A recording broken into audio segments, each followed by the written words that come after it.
இன்றே டவுன்லோட் செய்து உங்கள் ஃபேவரட் ஷோக்களை என்ஜாய் பண்ணுங்க.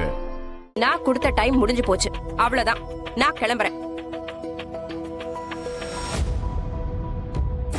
ரவி, பெட்டி எல்லாம் எடுத்துட்டு வாங்க. எல்லாரும் வாங்க போலாம்.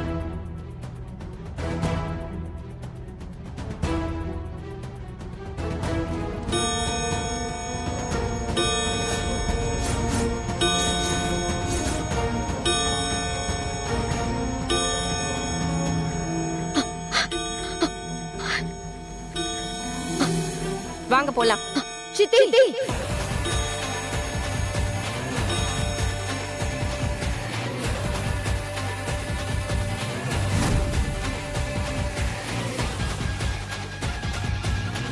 நகை கிடைச்சிருச்சு.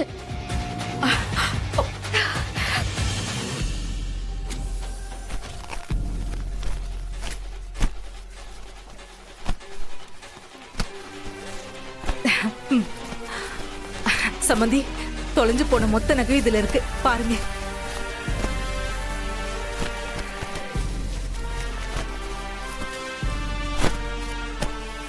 அயலி, எப்படிடா தேடி கண்டுபிடிச்ச? குடும்ப மானத்தையே காப்பாத்திட்டடா. உன்னதான் கேக்குறாங்க, நகை எங்க இருந்தது? உன்னதான் கேக்குறாங்கல்ல, நகை எங்க இருந்தது? அது வந்து என்னங்க எதுவுமே தெரியாத மாதிரி பேசிட்டு இருக்கீங்க?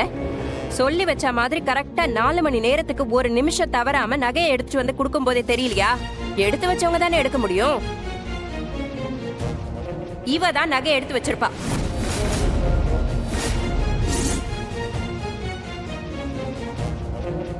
இத பாருங்கம்மா, சும்மா வாய்க்கு வந்தபடி எல்லாம் பேசாதீங்க.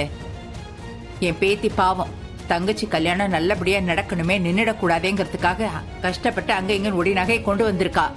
அவளை போய் நகையை திருடி வச்சிருக்கான்னு சொல்றீங்க? என் பேத்தி ஒண்ணு அப்படிப்பட்ட ஆள் இல்ல.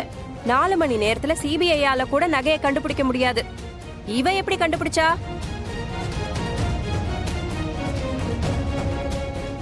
இவளா நகையை எடுத்து வச்சுப்பாளாம், அப்புறம் அதை காணோம்னு சொல்லுவாங்களா?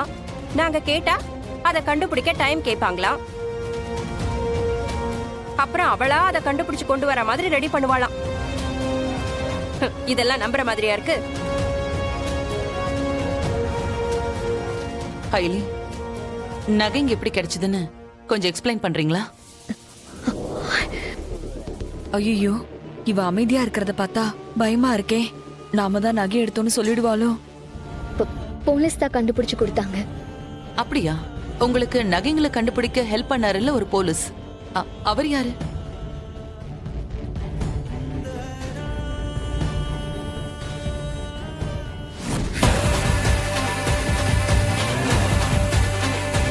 நான் தான் போலீஸ்.